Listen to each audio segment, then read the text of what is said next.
Welcome back to the program. We definitely appreciate your valid company. We continue your pace with our discussions of the day. Time for our second conversation this Wednesday morning, still sticking on matters environment, but now with navel gaze on environmental financing and just how as a country we can be able to leverage on that to advance the adverse effects that we've seen as far as our environment is concerned. For the same, I am holding court with Mr. Samson Toniok, who's the CEO at National Environment Trust Fund, the Net Fund CEO. Karibu sana to the program, Bwana CEO. Thank you very much.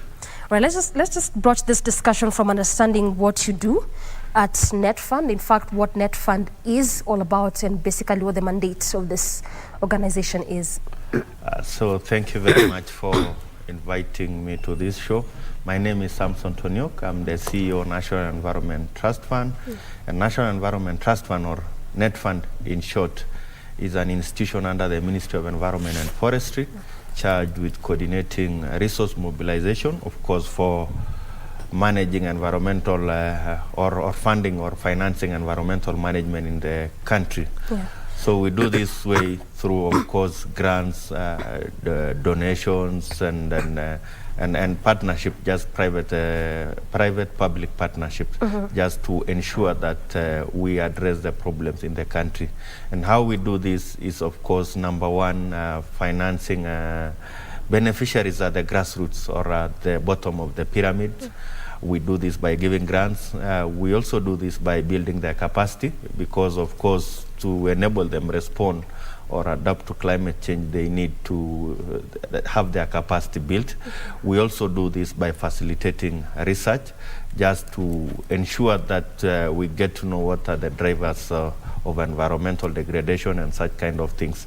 So that is how we come in to bridge the financing gap, and we also appreciate that we are faced with a lot of environmental problems or challenges that needs financing. And just before you go there, CEO, before we go to these environmental challenges and how you spot them, let's just come back to the financing bit of it. And yes, you did say that you do capacity building, you give grants to those at the grassroots level. How do you identify these people? Just what mechanism and structure do you use? Because you realize the issues of environment are quite vast. Yeah. So thank you. So how we do this, number one, of course, is through partnerships.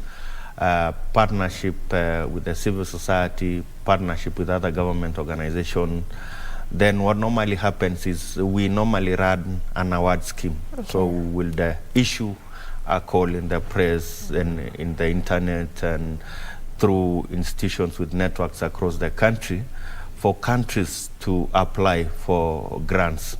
So, and we structure our award in a way that it responds to the environmental challenges that we face as a country. So we will have, for instance, a category or a thematic area on air pollution. We will have a thematic area on climate change. We will have a thematic area on issues on afforestation. So these are initiatives that are aimed at addressing the environmental challenges that we face as a country. So we will structure the award in those thematic areas. Then we can also have different groups.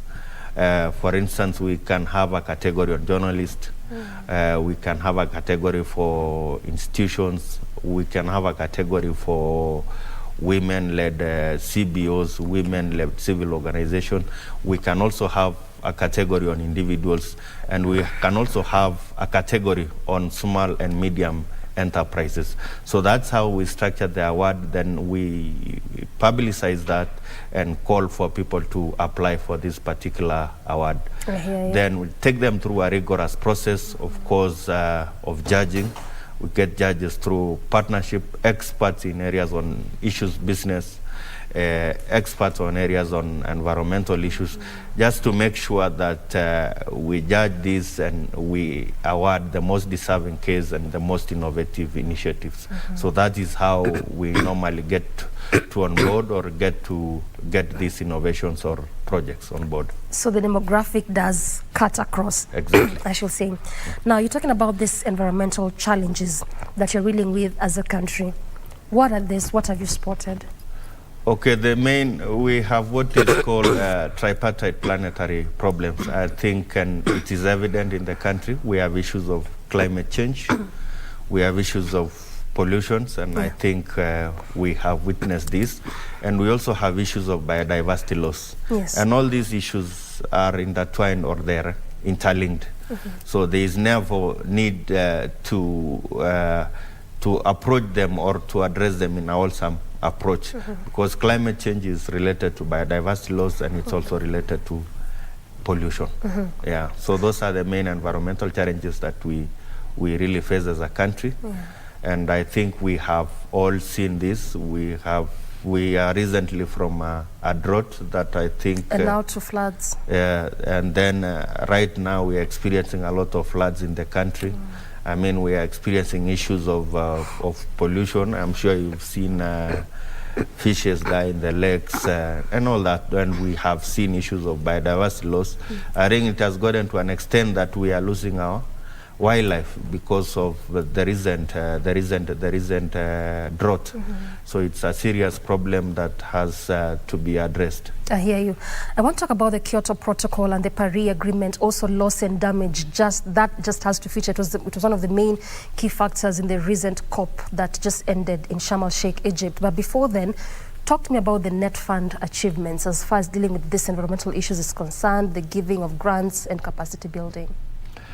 So thank you. Some of the achievement that we have been able to achieve, number one, of course, is in our quest to address these problems of environmental problems. Number one thing is that we are able to create employment opportunities. I mean, when you talk of issues of waste managers, for instance, we have granted and awarded awards to people who are trying to use plastic, actually reuse plastic for other uses, in making gutters, for instance, in doing fencing posts. We also have initiatives that are using waste or to actually manufacture fertilizer. So there are a number of ways that we are trying to make use of these things that we perceive them as problems, but of course there are solutions to the issues that we face as a country. So some of the few things that we have been able to do, of course, is to fundraise for the three areas that I was talking of. We are running a project right now called Forest and Landscape Restoration, which is trying to restore three specific ecosystems. One of the ecosystem is trying to fence Kakamega Forest, which is an endangered forest. It's the remaining tropical, or an extension actually of the Congo forests. So we are trying to fence that, and we are working with the United Development Program, or UNDP. And the program is actually funded by the Japanese government.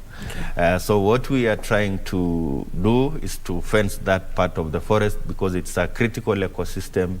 It's a source of many rivers. I mean, it's a habitat for our wildlife, and it's also, it's a source of food. It's a source. We have communities going into the forest to do beekeeping. We have communities going into the forest to get medicinal plants. So what we are actually trying to do is just to make sure that that ecosystem is restored or is conserved. Then we have another ecosystem called Kaptagat Forest.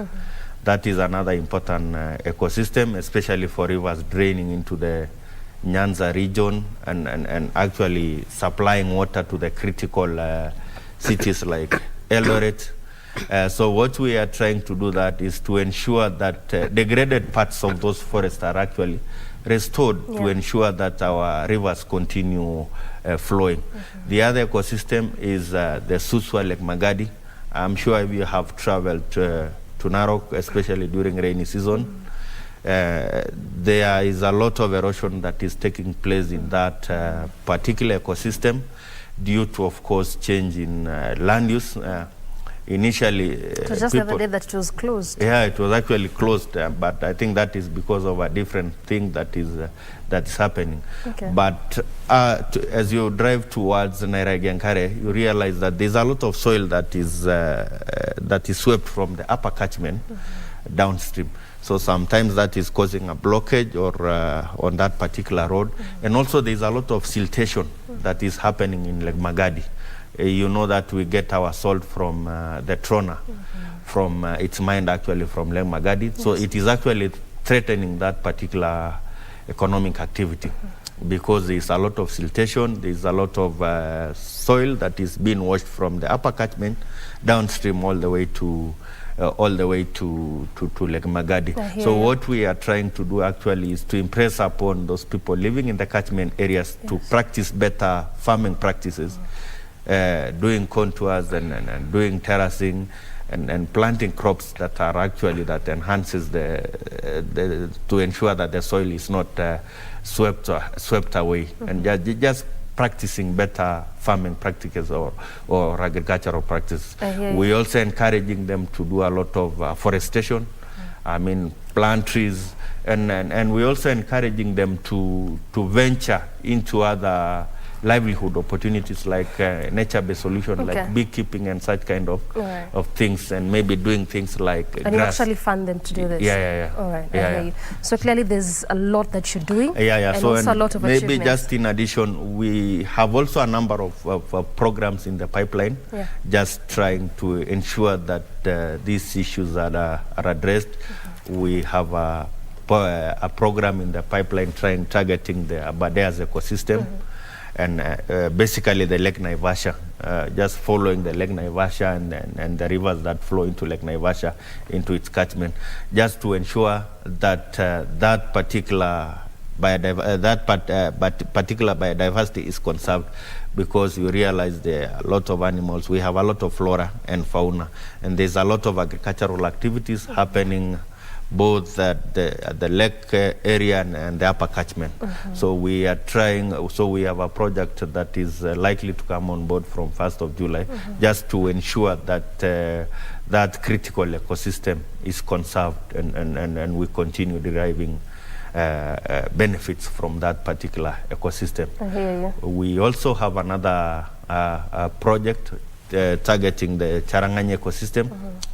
Cherangany is another critical water tower serving the western belt of the country, and it's highly degraded. So we are trying to deploy the same kind of interventions on farming practices, on issues of forestation, issues of nature-based solution, just to ensure that that particular ecosystem is conserved. And of course, because we have seen the effects of ecosystem restoration on climate change issues, on prolonged droughts. When we get rain, we get it in excess. True. So there is need, therefore, to do these isolated cases and make sure that we have intervention on all these critical ecosystems. Well said, CEO. And just as you're mentioning all this, it just reminds me that while the national government had talked about an increase of funding in the Environment Ministry, to a point that the CS Environment also alluded to the same, Madam Soipan Tuya. So I believe with all this that you're doing, clearly, with at least increased funding, you'll be able to ensure that you achieve all this for the benefit of our environment, even as talk about environmental financing. And well, so really quite a lot of projects there as far as mitigating this adverse effects that you're seeing of climate change and how our environment is being affected. But also looking at what you're doing in the country, so to speak, well said.